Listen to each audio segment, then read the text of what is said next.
Buy now, pay later is one of the worst in financial inventions in the past decade, and it is now ubiquitous. It's literally everywhere. It's in every online checkout.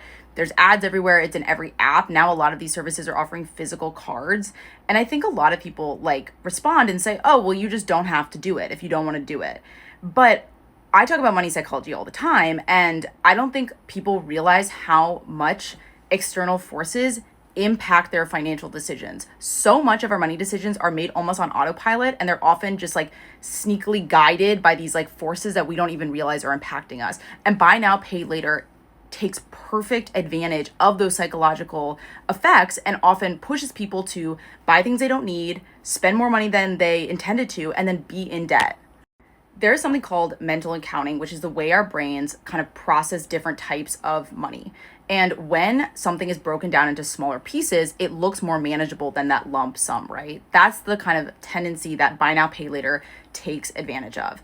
And the fact that it's kind of ingrained itself in every single part of the buying process has made it frictionless. It's easier than ever to use buy now, pay later. A lot of times it's marketed as something that's cute and fun and not that big of a deal and doesn't fully explain the kind of ramifications. It also just contributes to a larger culture of people just being in debt all the time. It's way more normal these days to just be in debt and have these kind of short-term loans. And again, I think we're seeing this larger culture of consumer spending being propped up by these debts that can add up. And a lot of times, again, because it's broken into these tiny amounts, you're not really thinking about it until it's hitting your bank account. And if you have multiple buy now, pay later loans at the same time, that adds up and that can lead to real long-term debt.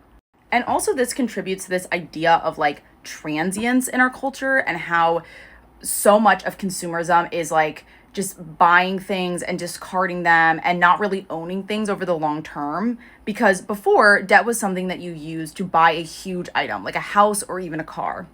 And now it's being used to fund these very small items like clothing, electronics, even groceries sometimes. And so that actually does rewire our relationship to our stuff and how we think about ownership. And that has kind of ramifications for our broader economy and then also how we think about ourselves.